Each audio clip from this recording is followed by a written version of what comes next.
Hello, and welcome to this year's Purim production titled The Purim Perspective. The Purim Perspective is a retelling of the Megillah, the story of Esther, and emphasizing, at times, different points of view. As interrupting the king carries the penalty of death. While watching the Purim Perspective, please be respectful of the cast and mind your boos, your noisemakers, and your yays. Please turn the flash setting on your camera off. Not on or auto, off. It's the OFF button. Please set your cell phones on silent. Don't assume it's already there, actually check. You don't want to be the one whose phone goes off in the middle of it. There are film shorts, usually relevant to the story, which will play between scenes. Please direct your attention to these film shorts as the cast prepares for the next scene. Sit back and relax. It is with great pleasure we give you the Purim Perspective. This is the story of Purim, the Jewish festival celebrated each year, remembering the amazing and miraculous events which transpired in the kingdom of Persia under King Ahasuerus in approximately the 5th century BC. This is the amazing story found in the book of Esther about failed evil plans to thwart God and destroy the Jewish people. There are 4 main characters: King Ahasuerus, Mordecai, Queen Esther, and the wicked Haman. These events happened in the days of King Ahasuerus, who reigned over the 127 provinces stretching from India to Ethiopia. At that time, Ahasuerus ruled his empire from his royal throne in the fortress of Susa. In the 3rd year of his reign, he gave a banquet for all the nobles and officials. He invited all the military officers of Persia and Media, as well as the princes and nobles of the provinces. The celebration lasted 180 days, a tremendous display of the opulent wealth of his empire and the pomp and splendor of his majesty.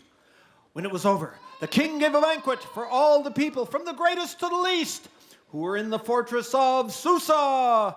It lasted for 7 days and was held in the beautiful decorated courtyard of the palace garden. Drinks were served in golden goblets of many designs, and there was an abundance of royal wine, reflecting the king's generosity. By edict of the king, no limits were placed on the drinking, for the king had instructed all his palace officials to serve each man as much as he wanted. At the same time, Queen Vashti gave a banquet for the women of the royal palace of King Ahasuerus. On that 7th day of the feast, when King Ahasuerus was in high spirits because of the wine, he told the servants who attended him, Attendants, bring Queen Vashti to me with her royal crown on her head. I want the nobles and all the men to gaze on her beauty, for she is a very beautiful woman.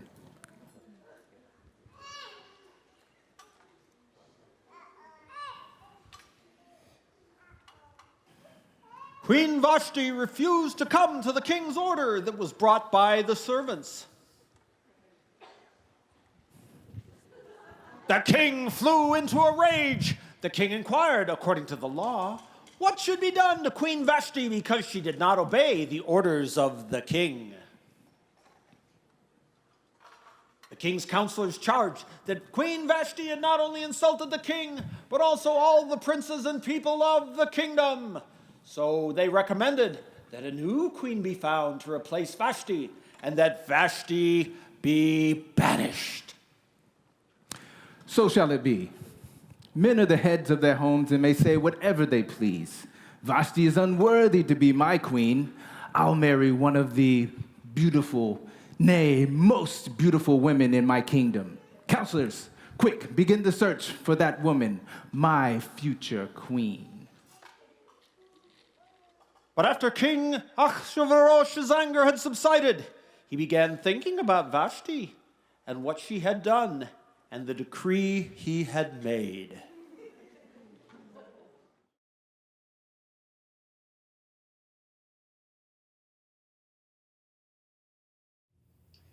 So, Your Highness, there's quite a shift in the palace. Oh, I can't believe what I've done, what's happened. Why, Your Highness, what happened? Oh, I was so stupid. What have I done? Oh, Vashti! Vashti! Your Highness, let's start in the beginning. Okay. Well, it all began when I was a little boy. And even back then, I always thought that there was something different about me. Your Highness, maybe we should start at the beginning of the other night. What led to Vashti's banishment? Okay, right. Yes. It all started when we were having a good evening.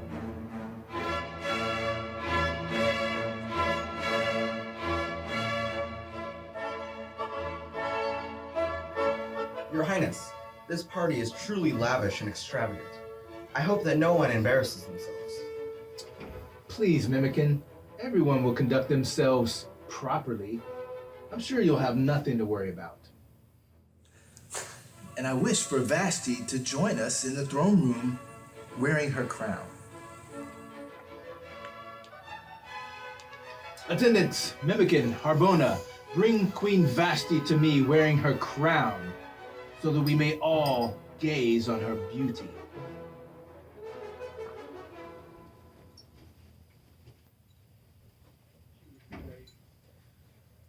Your Highness, she said no. What? She said no? What? What did she say? She said, I do not wish to go to the king's party tonight. I was there last night and I'm really quite tired. Well, that's certainly odd. I'm not sure how to take that. Well, it was more like...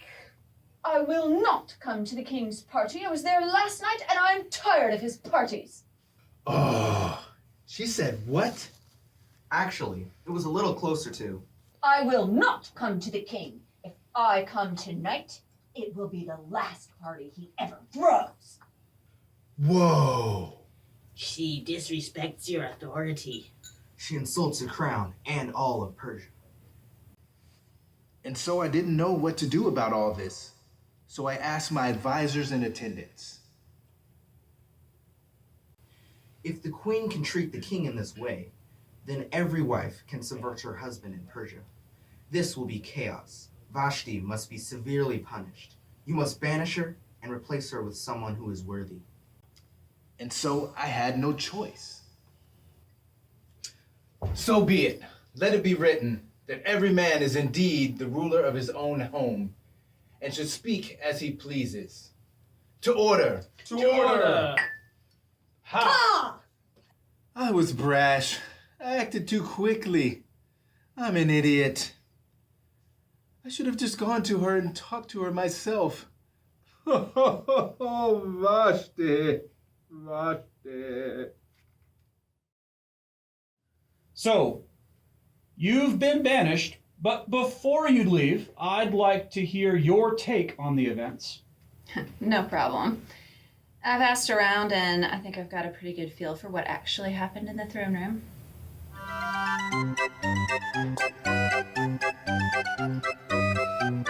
Everyone.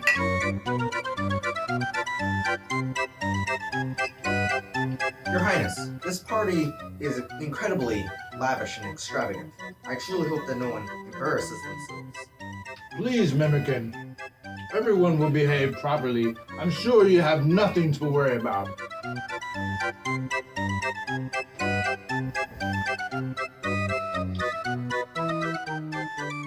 Hey, where's Queen Vashti?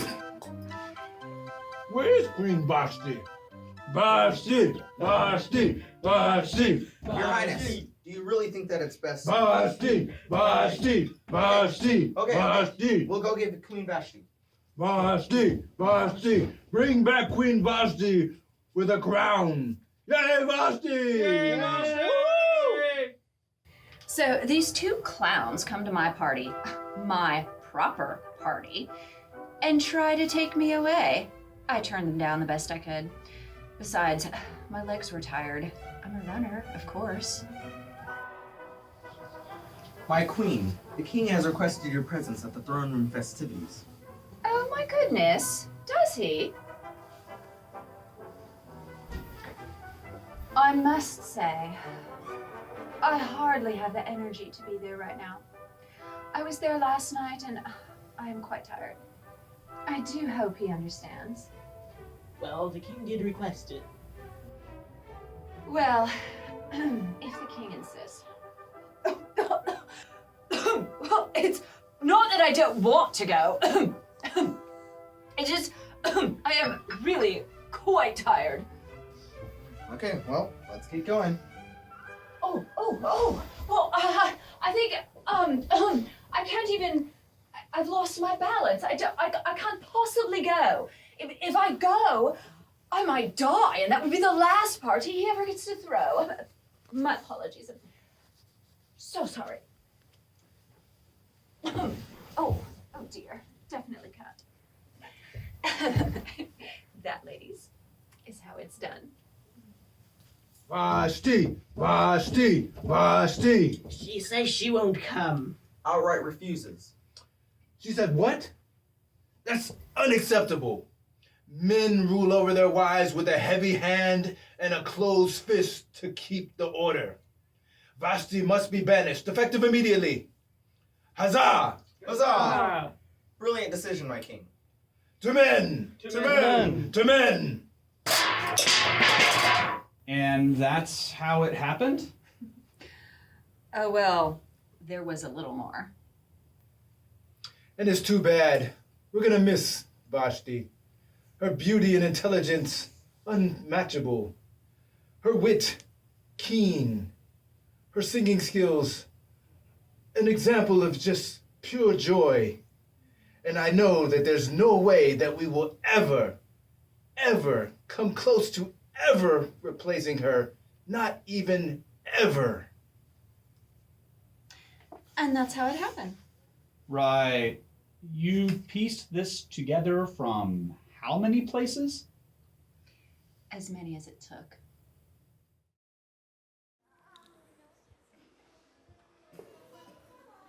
Let us search the empire to find beautiful young virgins for the king. Let the king appoint agents in each province to bring these young women into the royal harem at the fortress of Susa. Haggai, the king's eunuch in charge of the harem, will see to it that they are all given beauty treatments. After that, the woman that pleases the king the most will be named queen instead of Vashti. This advice was very appealing to the king, so he put the plan into effect. At that time, there was a Jewish man in the fortress of Susa, whose name was Mordecai, son of Jair. He was from the tribe of Benjamin, and was a descendant of Kish and Shimei. His family had been among those who, with King Jehoiakim of Judah, had been exiled from Jerusalem to Babylon by King Nebuchadnezzar. This man had a very beautiful and lovely young cousin, Hadassah, who was also called Esther. When her father and mother died, Mordecai adopted her into his family and raised her as his own daughter. As a result of the king's decree, Esther, along with many other young women, was brought to the king's harem at the fortress of Susa and placed in Haggai's care. Haggai was very impressed with Esther and treated her kindly. He quickly ordered a special menu for her and provided her with beauty treatments. He also assigned her 7 maids, specially chosen from the king's palace, and he moved her and her maids into the best place in the harem. Every day, Mordecai would walk near the courtyard of the harem to find out about Esther and what had happened to her. Hadassah, please. You need to keep your heritage to yourself. It won't do you or anyone any good to know that you're a Jew from Israel. As far as anyone's concerned, you're just a Persian girl named Esther. Before each young woman was taken to the king, she was given the prescribed 12 months of beauty treatments, 6 months with oil of myrrh, followed by 6 months with special perfumes and ointments. You can get these too online. When it was time for her to go to the king's palace, she was given a choice of whatever clothes or jewelry she wanted. She would never go to the king again unless he had requested her by name. How to choose. How to choose.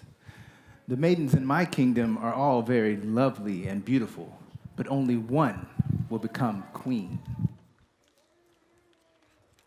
I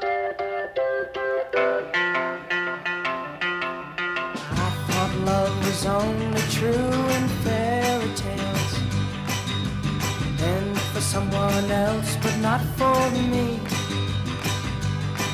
Our love was out to get me, that's the way it seemed. Disappointment haunted all my dreams. Then I saw her face, now I'm a believer. Not a trace of doubt in my mind. I'm in love, I'm a believer. I couldn't leave her if I tried. I thought love was more or less a given thing. Seems the more I gave, the less I got. What's the use in trying? All you get is pain. When I needed sunshine, I got rain. Oh, then I saw her face. Now I'm a believer. Not a trace of doubt in my mind. I'm in love. I'm a believer. I couldn't leave her if I tried.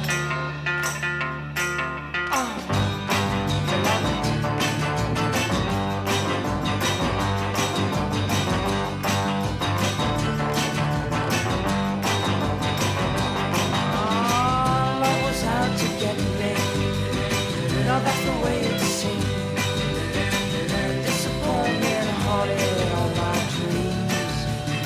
Oh, then I saw her face. Now I'm a believer. Not a trace of doubt in my mind. I'm in love. I'm a believer. I couldn't leave her if I tried. Yes, I saw her. Now I'm a believer. Not a trace of doubt in my mind. Said I'm a believer. Said I'm a believer. Yeah, I'm a believer.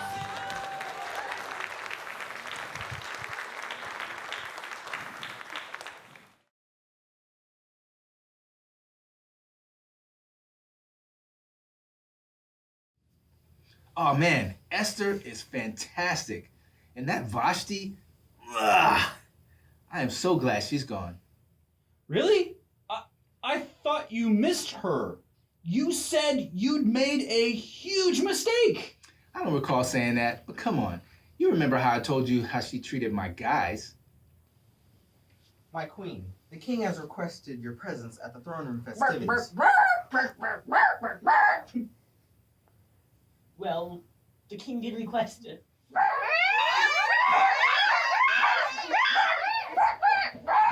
Really? Yeah, I told you that story practically yesterday. Come on, try to keep up. Anyway, I said that women should obey their husbands, and Vashti came by to chew me out. Wait, what? You want to treat me like this? What? I don't have to take this. Going for a run. I'll be back in 200 miles. There you have it. Uh-huh. That's what really happened. Uh-huh. I'm sticking with the first version of your story, not the Vashti and the other women turned into crazy hens. Look, believe what you want. Vashti is out there somewhere running. But Esther, she's perfect, and she's right here.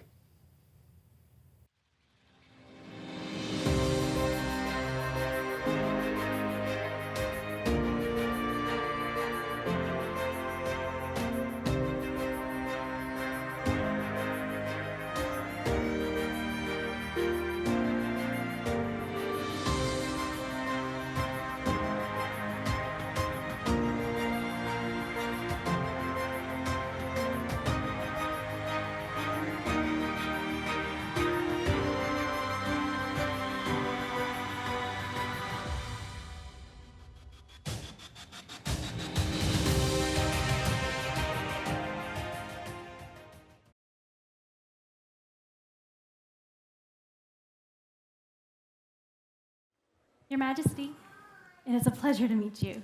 It is, isn't it? Oh, Esther, you've been blessed with such an amazing gift. Thank you, Your Majesty. Yeah, I meant me. Oh. Esther was taken to King Ahasuerus at the royal palace in early winter of the 7th year of his reign. And the king loved Esther more than any of the other young women. He was so delighted with her that he set the royal crown upon her head and declared her queen instead of Vashti. And after Mordecai became a palace official, Esther continued to keep her family background and her heritage a secret.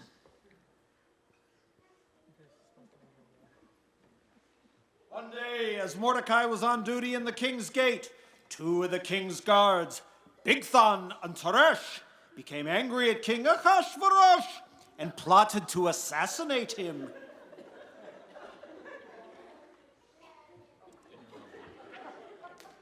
But Mordecai heard about the plot and gave the information to Queen Esther. She then told the king about it and gave Mordecai credit for the report. When an investigation was made and Mordecai's story was found to be true, Bigthan and Teresh were arrested and killed. This was all recorded in the book of the history of King Ahasuerus' reign.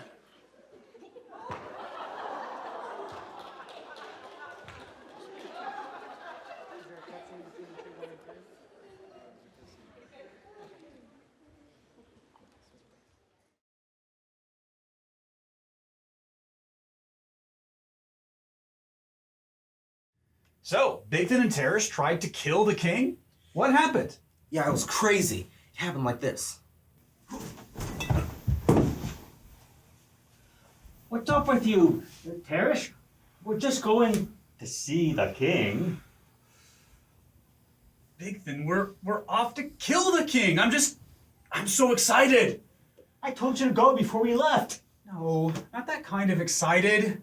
Although, now that you mention it. Now, tell me about your plan to kill the king. I can't wait to get rid of him. He's such a jerk. Yeah, right. Plan.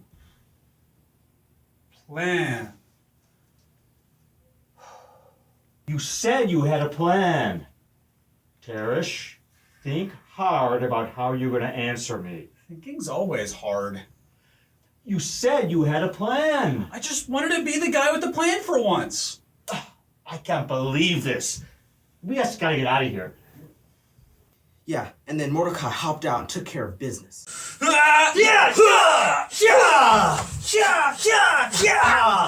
Really? Mordecai fought both of them? No. Mordecai went and told Esther, right? And then she beat them up. Stop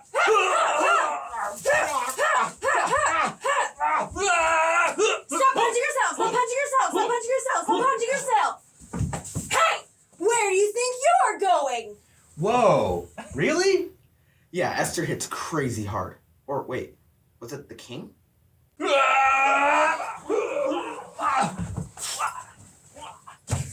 No. None of that's right. Mordecai overheard them plotting to kill the king, so he talked to Esther, who told the king, who sent guards and had Bigthan and Teresh killed. I'm like 82% sure that's what happened. Yes, that's 100% how it happened. Sometime later, King Ahasuerus promoted Haman, son of Hamadatha the Agagite, over all the other nobles, making him the most powerful official in the empire.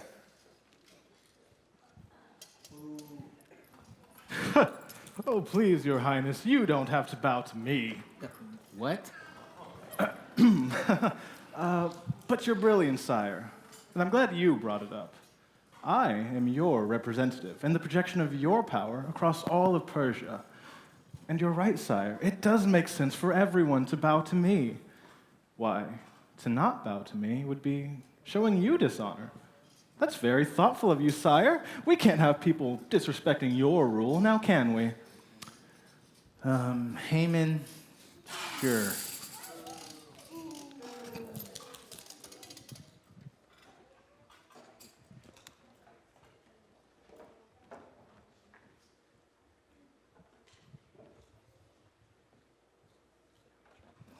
All the king's officials would bow down before Haman to show him respect whenever he passed by. For so the king had commanded him. But Mordecai refused to bow down or show him respect. Then the palace officials at the king's gates asked Mordecai, "Why are you disobeying the king's command?" I didn't see anything in writing from the king. Who said it was the king's command? Haman? You're right. You're right. Maybe none of us should bow to Haman. They spoke to Haman about this to see if he would tolerate Mordecai's conduct, since Mordecai had told them he was a Jew. A Jew? Haman was filled with rage. He had learned of Mordecai's nationality, so he decided it was not enough to lay hands on Mordecai alone. Instead, he looked for a way to destroy all the Jews throughout the empire of King Ahasuerus. So in the first month of Nisan, during the 12th year of King Ahasuerus' reign, lots were cast in Haman's presence. The lots were called Purim, to determine the best day and month to take action. And the month and day selected was the month of Adar on the 13th day, nearly a year later. Then Haman approached King Ahasuerus and said,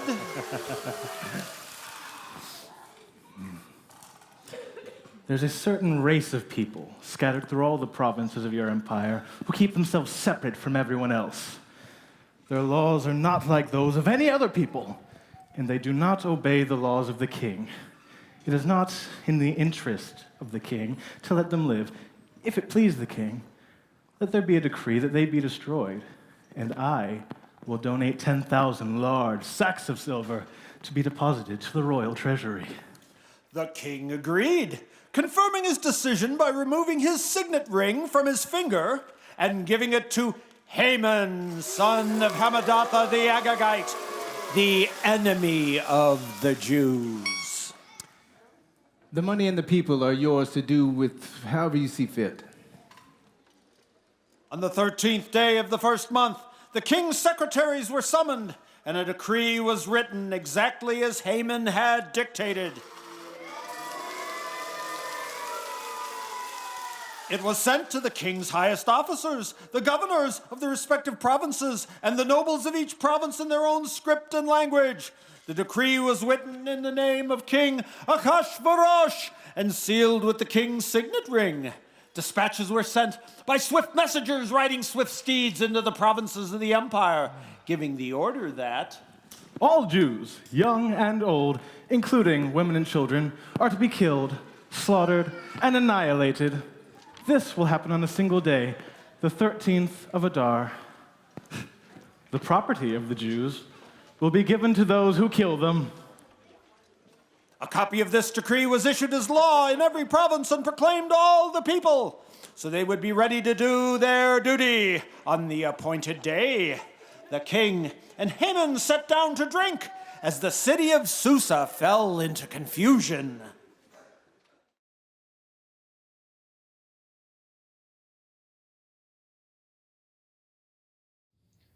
So I heard you had an altercation the other day. You wouldn't believe how rude Mordecai is. There I was, everyone's bowing to me like I'm the king, normal day. Then out of nowhere, Mordecai comes up and is all, I'll refuse to bow to you. No, it was more, I'm never bowing to you. No, it was, ah! You see? Totally unreasonable. Have you reported him to the king for conduct unbecoming a palace official? What? No, why would I do that? I'll just have him and all of his people exterminated. What? It's called genocide, buddy. Try to keep up. That seems a bit extreme. No, you know it's extreme. It's knocking a drink out of somebody's hand. Which I highly doubt he actually did. Yeah, well, in here, he did. So, bye-bye. When Mordecai learned about all that had been done, he tore his clothes, put on burlap and ashes, and went out into the city crying with a loud and bitter wail. He went as far as the gates of the palace, for no one was allowed to enter the palace gate while wearing clothes of mourning. And the news of the king's decree reached all the provinces. There was great mourning among the Jews. I said there was great mourning among the Jews. You can do better than that. I said there was great mourning among the Jews.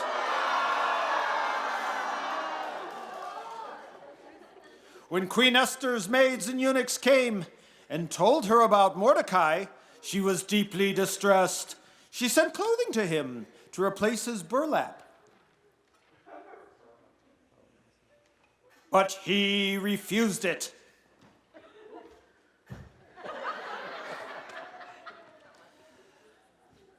Then Esther sent for Hathach, one of the king's eunuchs who had been appointed as her attendant. She ordered him to go to Mordecai and find out what was troubling him and why he was in mourning. So Hadath went out to Mordecai at the square in front of the palace gate.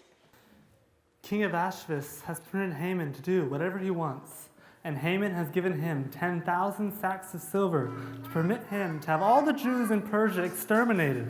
Here, take this. Tell her she needs to plead to the king that he saves our lives. So Hathach returned to Esther with Mordecai's message. Then Esther told Hathach, "Go back and relay this message to Mordecai." All the king's officials and even the people of the provinces know that whoever goes before the king without being invited into his inner court is killed. That is, unless he lowers his golden scepter, and the king has not called for me to come to him in 30 days. Esther's message was sent to Mordecai, which he responded. Tell her I don't like her tone. No, wait. Tell her this. Don't think for a moment that just because you're in the palace, you'll escape when all the other Jews are killed. For relief and deliverance will come for the Jews from somewhere else, but you and your father's household will perish. Who knows? Perhaps she was made queen for such a time as this. Hathach delivered this message to Queen Esther. Go. Gather together all the Jews of Susa and fast for me. Do not eat or drink for 3 days, night or day. My maids and I will do the same. And then, though it is against the law, I will go before the king. And if I perish, I perish. Mordecai went away and did everything as Esther had ordered him.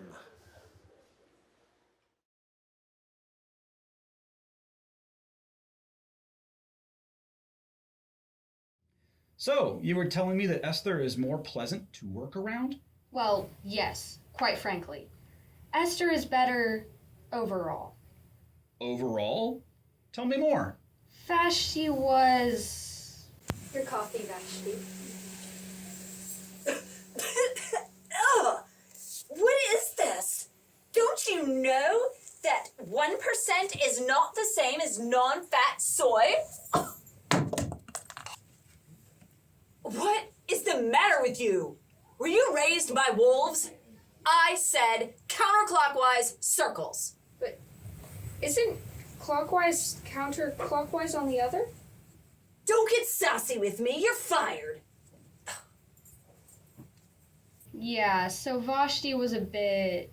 But Esther, she's been pretty good. She's pleasant to be around. Fun, funny. Except... What? Well, there was this one thing the other day. She seemed pretty stressed, so I offered her a coffee. Esther, would you like a coffee? Oh, yes, please. Thank you. No, wait. No, I won't have a coffee or anything to eat. And neither will you or any of you for 3 days. So, yeah, someone isn't going to be offered a coffee much going forward. But You cannot switch 1% for non-fat soy. at least she isn't Vashti. On the third day of the fast, Esther put on her royal robes and entered the inner court of the palace, just across from the king's hall. The king was sitting on his royal throne facing the entrance. When he saw Queen Esther standing there in the inner court, he welcomed her and held out the golden scepter to her. Esther approached and touched the end of the scepter. And then the king said to her, What do you want, Queen Esther? What is your request? And I will grant it to you, even if it is half the kingdom. If it pleases the king, I would like to invite the king and Haman to a banquet that I have prepared for him today. Quick, tell Haman to come to the banquet as Queen Esther has requested.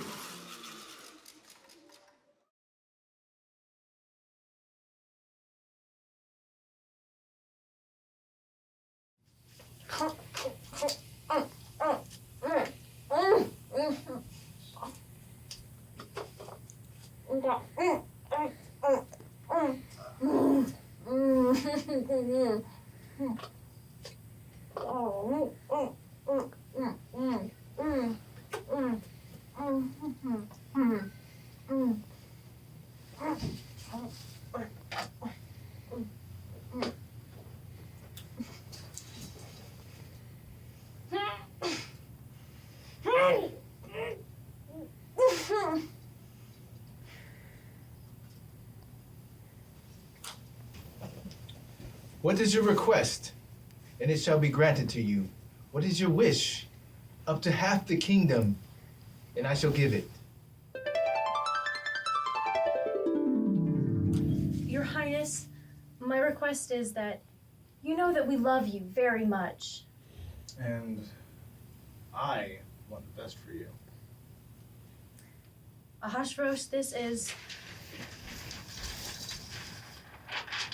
an intervention. Your drinking has gotten pretty out of hand, and we're worried about you. Same with the amount of generosity and mercy you tend to show. Frankly, many of us find it sickening. Finding you drunk in the morning, Finding you showing kindness, finding you drunk in the afternoon, finding you pardoning the innocent, finding you drunk in the evening. finding you honoring the rule of law. We're concerned. concerned. I'm just so sad and touched at all the work I'll have to do replacing the both of you. You're all banished.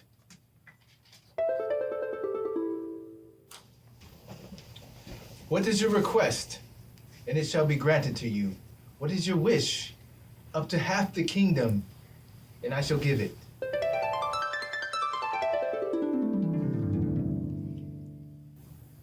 Your Highness, my request is for half the kingdom. Wait, that's just a saying. I didn't really mean it. Well, mine now. And you know what? I need a real man at the helm. Haman, you're with me. Sweet!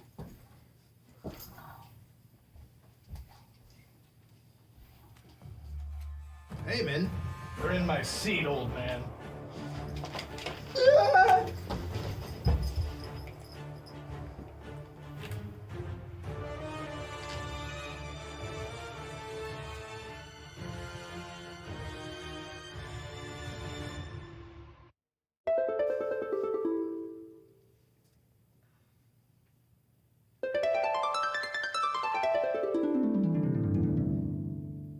You see, Your Highness, I'm Jewish and...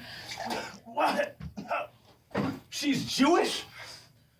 King Ahasuerus has declared all Jewish people enemies of the Persian Empire. Guards! Have this woman arrested and executed immediately on grounds of treason by heritage. Wow, Haman, you're putting down insurrections left and right. Great job.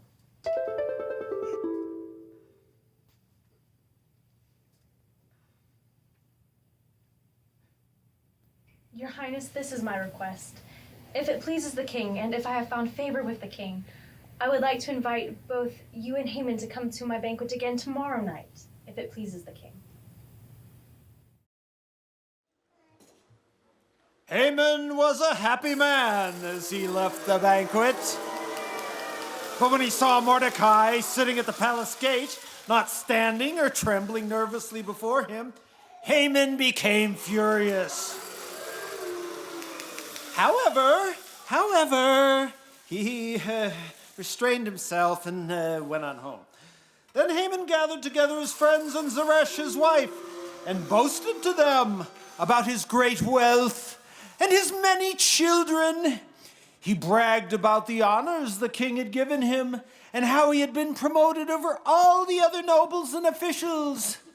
Then Haman added, And that's not all. Queen Esther invited only me and the king himself to a banquet that she prepared for us. And she's invited me to another banquet that she has prepared tomorrow.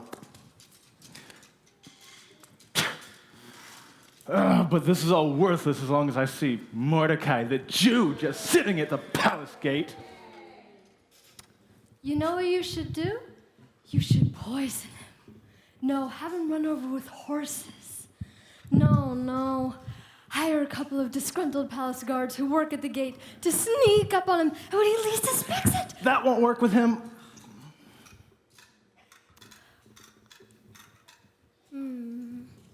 I've got it. Have a gallows built that stands 75 feet tall, and in the morning, simply ask the king to hang Mordecai on it. When this is done, you can go on your merry way to the banquet with the king.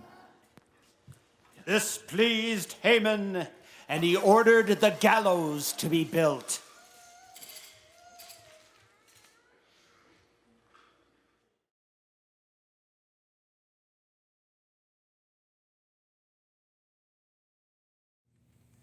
So, things have been pretty wild. I'm having trouble keeping tabs on everything. Give me a recap. What's going on in the kingdom?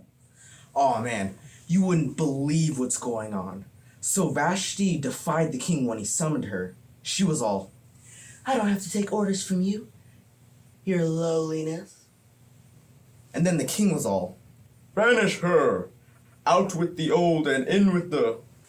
Well, hello. well, hello, I'm just the prettiest girl in all of Persia. You'd give me half the kingdom if I asked for it, wouldn't you? Tee-hee-hee-hee. And then she bats her eyelashes, and the king is all, well, probably.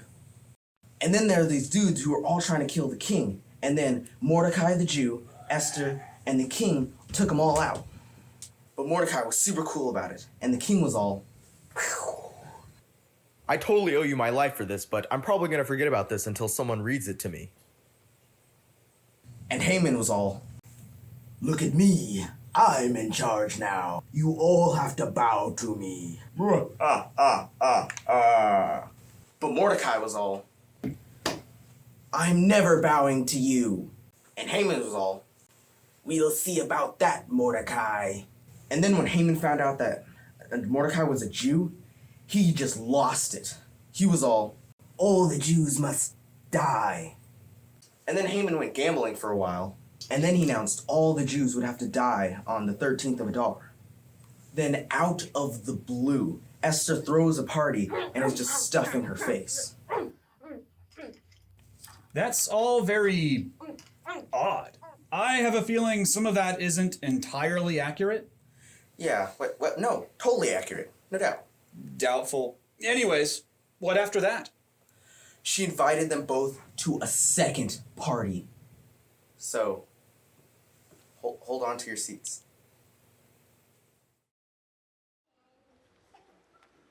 That night, the king had trouble sleeping, so he ordered his attendants to bring him the book of the history of his reign so it could be read to him, which would likely bore all of you out of your skulls. In those records, he discovered an account of how Mordecai had exposed the plot of Bigthan and Teresh, two of the eunuchs who guarded the door to the king's private quarters. They had plotted to assassinate King Ahasuerus. What reward or recognition did we give Mordecai for this?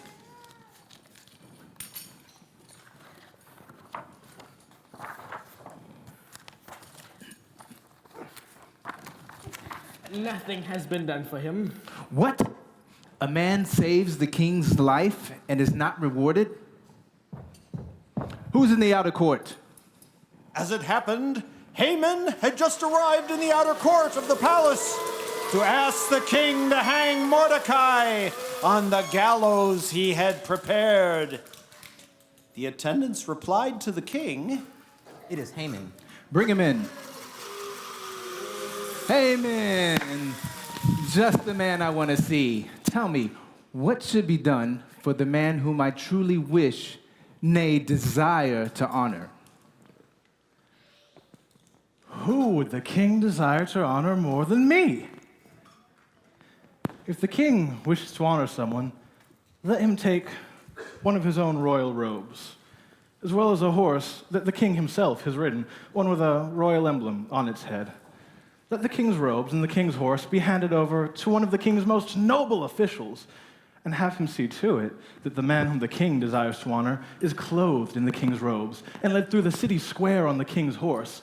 Have the man shout as they go, "Thus shall it be done for the man whom the king desires to honor." Excellent. Take the robe and the horse and do exactly as you said. For Mordecai, the Jew that sits at the palace gate.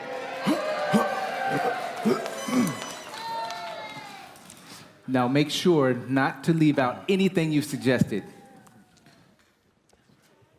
Haman took the royal robes and put them on Mordecai,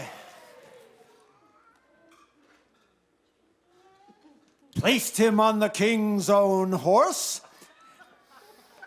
and led him through the city square, shouting, "Thus it shall be done for the man whom the king desires to honor." Thus shall it be done for the man whom the king desires to honor. A little louder, buddy. I No. heard you. No. One more time. Thus shall it be done for the man whom the king desires to honor. Are you happy yet? Can I get it in writing? No. I'm going to enjoy killing you. What? Nothing? I thought you said something about... No, thus shall it be done for the man whom the king is going to kill. I mean honor. Just go. Go.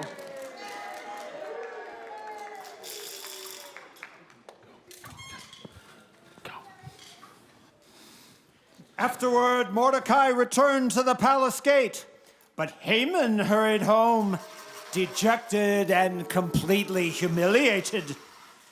When Haman told his wife, Zeresh, and all his friends what had happened, his wise advisors and wife said, "If Mordecai, this man who has humiliated you, is a Jew, you will never succeed in your plans against him.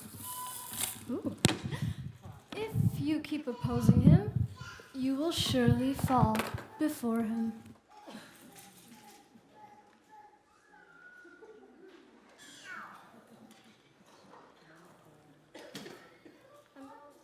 See ya.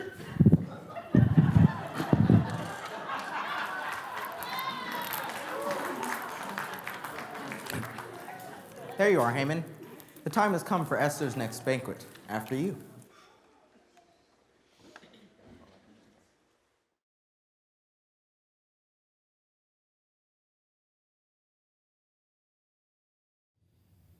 So Mordecai had a parade. What all happened there? It was really nothing. You see, I was walking along near the courtyard, minding my own business. The attendants asked me to go to the king. The king asked for my counsel on how he should honor one of his citizens. I advised him, and he entrusted me to carry it out. It really wasn't a big deal. Oh, it was a really big deal. Haman was furious and pathetic. He was stomping around trying to get the king's attention. When he finally did, he wasn't able to talk to the king about whatever he wanted to talk about. The king asked him about Mordecai, who Haman hates. And Haman had to throw a parade for him, which was hilarious to watch Haman throw that much of a fit. I'm pretty sure by the end of it, he was thinking some murderous thoughts toward Mordecai and the king. The king and Haman went to Queen Esther's banquet. On this second occasion, while they were drinking wine, the king said to Esther, "What is it you want, Queen Esther? What is your request? And I will grant it to you, even if it is half the kingdom." If I have found favor with the king, and if it pleases the king to grant my request, I ask that my life and the lives of my people be spared, for we have been sold to those who wish to slaughter, kill, and annihilate us. Ha! Who would do such a thing? Who would be so presumptuous as to touch you? This wicked Haman is our enemy and our adversary. Haman grew pale with fright before the king and the queen. Then the king jumped to his feet in a rage and went out to the palace garden. Haman, however, stayed behind to plead for his life with Queen Esther, for he knew that the king intended to kill him. Esther, please, let's be reasonable. Be reasonable? With you? You're trying to annihilate an entire race, an entire people. Just your people. How dare you! Enough! I'm out of here, let me go! Esther, please. You people are all the same! As in despair, he fell on the couch where Queen Esther was reclining, just as the king was returning from the palace garden. What do you mean, you people? What do you mean, you people? Will he assault the queen in the palace before my very eyes? As soon as the king spoke, his attendants covered Haman's face, signaling his doom. Then Harbone, one of the king's servants, said, "This same Haman has set up gallows that stand 75 feet tall in his own courtyard, which he intended to use to hang Mordecai, who saved the king from assassination." Then hang Haman on it.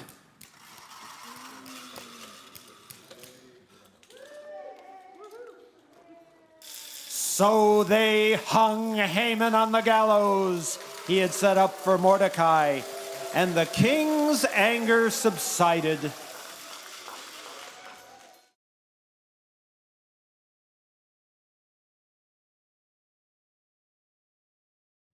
So, Haman's been killed? That's crazy. What happened? It was crazy and awesome. Remember when I told you that Esther can hit really, really hard? Well. Please, what are you so upset about? What am I so upset about? You're trying to annihilate an entire race, an entire people. Only your people. How dare you? Oh, you slapped him hard.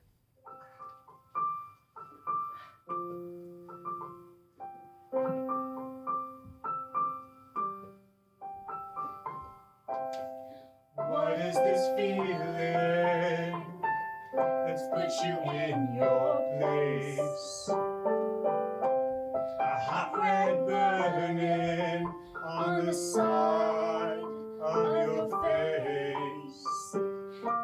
You feel the blood rush to your cheeks. Tears start to fill your eyes.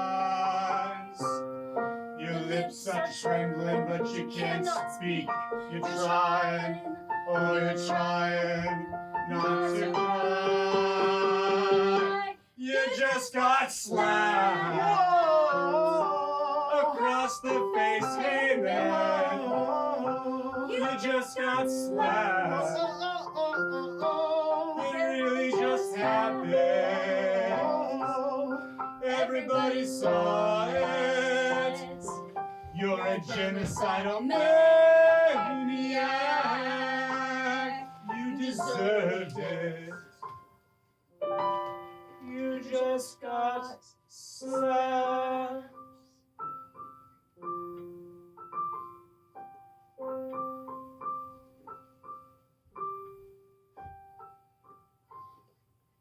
Really? Esther sang about it?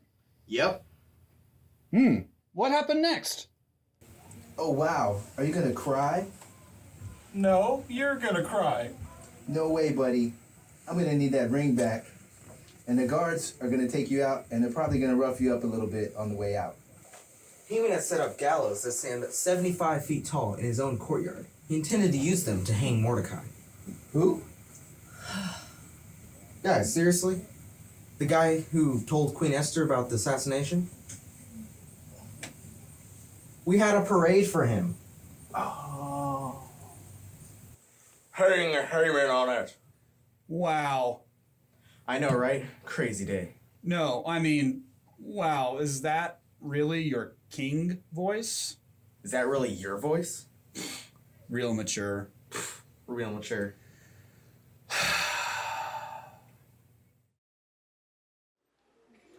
On that same day, King Ahasuerus gave the property of Haman, the enemy of the Jews, to Queen Esther. Then Mordecai was brought before the king, for Esther had told the king how they were related. The king took off his signet ring, which he had taken back from Haman, and gave it to Mordecai. And Esther appointed Mordecai to be in charge of Haman's property. Then Esther went before the king, falling down at his feet and begging with him with tears to stop the evil plot devised by Haman the Agagite against the Jews. Again the king held out the golden scepter to Esther. She rose and stood before him. Esther said, If it pleases the king, let there be a decree that reverses the orders of Haman, son of Hammedatha the Agagite, who ordered that all the Jews within your provinces be destroyed. For how can I endure to watch as my family and my people are destroyed? I've already given Esther the property of Haman, and he's actually been hanged on the gallows because he tried to destroy the Jews. Now, go ahead and give a message in the king's name to the Jews and say whatever you please and seal it with my signet ring. But remember, whatever has already been written in the king's name and sealed with his signet ring can never be revoked. On the 23rd day of the 3rd month, the month of Sivan, the king's secretaries were summoned, and a decree was written exactly as Mordecai dictated. This was sent to the Jews and the highest officials, the governors and the nobles of the 127 provinces stretched from India to Ethiopia. The decree was written in the script and languages of all people of the empire, including that of the Jews. The decree was written in the name of King Ahasuerus and sealed with the king's signet ring. Mordecai sent the dispatch by swift messengers riding swift steeds, who rode fast horses, especially bred for the king's service. The king's decree gave the Jews in every city authority to unite and defend their lives. They were allowed to kill, slaughter, and annihilate anyone of any nationality or province who might attack them or their children and their wives, and to take the property of their enemies. The day chosen for the event throughout all the provinces of King Ahasuerus was the 13th day of the 12th month, the month of Adar. A copy of the decree was to be issued as law in every province and proclaimed to all the peoples, so that the Jews would be ready to take revenge on their enemies, and on that appointed day. So, urged by the king's command, the messengers rode out swiftly on fast horses, bred for the king's service. The same decree was also proclaimed in the fortress of Susa. Then Mordecai left the king's presence, wearing the royal robe of blue and white, the great crown of gold, and an outer cloak of fine linen and purple. And the people of Susa celebrated the new decree. The people celebrated the new decree. The Jews were filled with joy and gladness and were honored everywhere. In every province and city, wherever the king's decree arrived, the Jews rejoiced. The Jews rejoiced and had a great celebration and declared a public festival and a holiday. They tried to kill us. We won. Let me.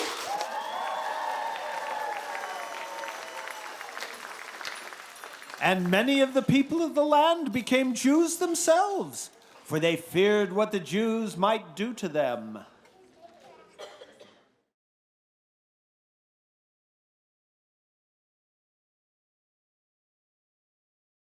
Okay, guys, we've got an edict from the king. A well-regulated militia being necessary to the security of the Persian state, the right of the Jews, people, to keep and bear arms shall not be infringed. Okay, so let's see. Sword, Check. Axes. Got 'em. Spears. Okay. And what is that? I take the king's words literally, and I will defend myself precisely according to the king's edict. I don't understand. The king's edict says the right for the Jewish people to keep and bear arms. Aha! Bear arms! Oh my gosh.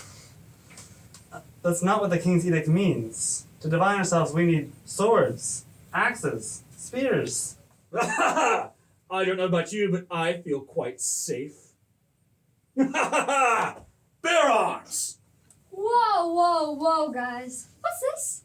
Have you actually read the King's Edict? It clearly says that you need to be part of a militia, which means submitted to the throne. Not what that means. And when the king declared these things, he didn't actually mean swords like this. This belongs on the front line of a war, not in civilian homes. That's not what that means. Is that sort of even registered? No, it's not what that means. If you really want to be part of the solution, not the problem, then Jewish homes need to be blade-free zones. Bear arms.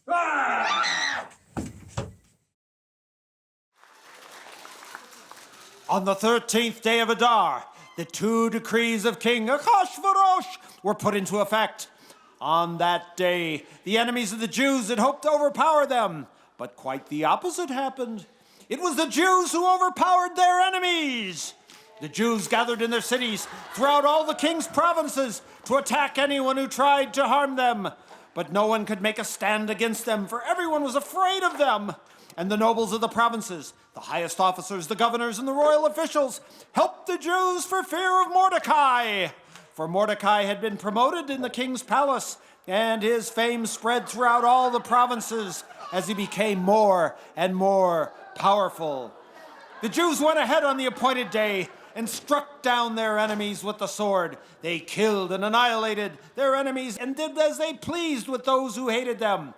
In the fortress of Susa itself, the Jews killed 500 men, and they also killed the 10 sons of Haman, son of Hammedatha, the enemy of the Jews.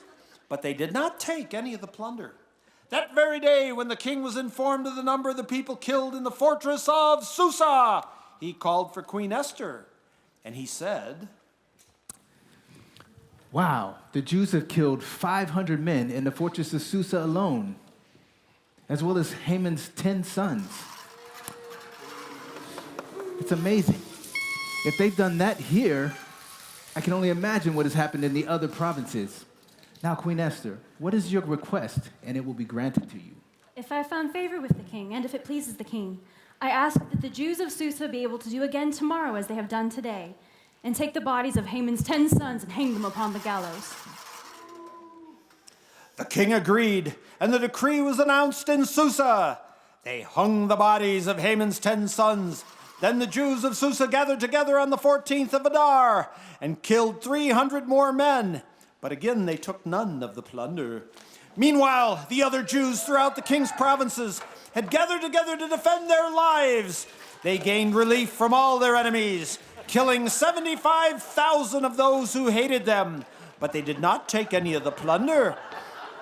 This was done throughout the provinces on the 13th of Adar, and on the 14th of Adar they rested, celebrating their victory with a day of feasting and gladness. The Jews of Susa killed their enemies on the 13th and the 14th of Adar, then rested on the 15th of Adar, making their day of feasting and gladness.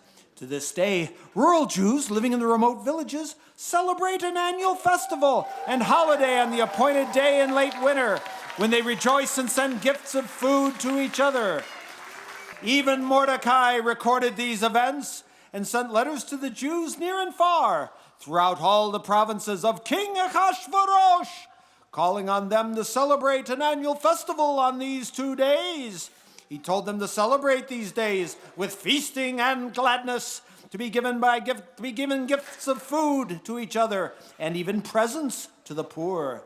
This would commemorate the time when the Jews gained relief from all their enemies, when their sorrow was turned to gladness and their mourning into joy. A little joy out there, please.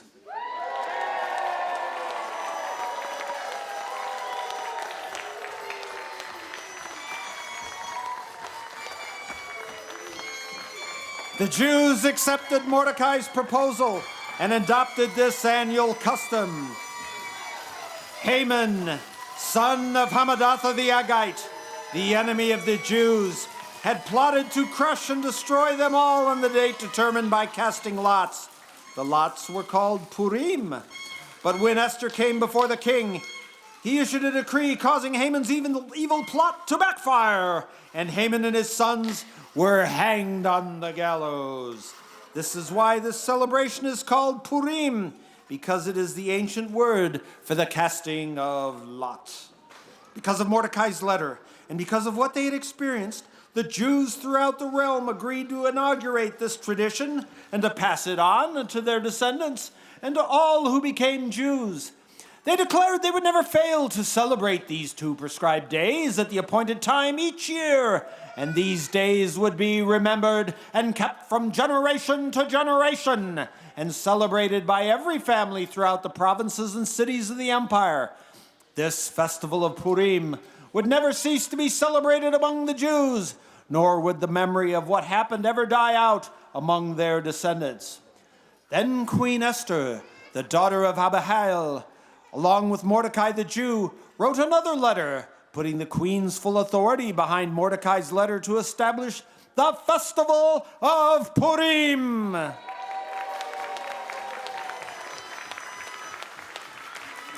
Letters wishing peace and security were sent to the Jews throughout the 127 provinces of the empire of Ahasuerus.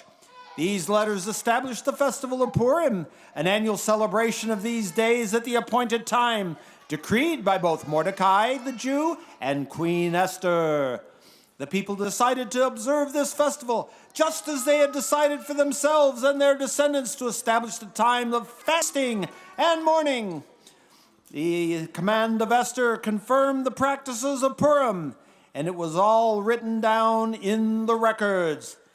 King Ahasuerus imposed a tribute throughout the empire, even to the distant coastlands. His great achievements and the full account of the greatness of Mordecai, whom the king had promoted, are all recorded in the book of the history of the kings of Media and Persia. Mordecai the Jew became the prime minister, with authority next to that of King Ahasuerus himself. He was very great among the Jews, who held him in high esteem, because he continued to work for the good of his people and to speak peace and prosperity to all their descendants.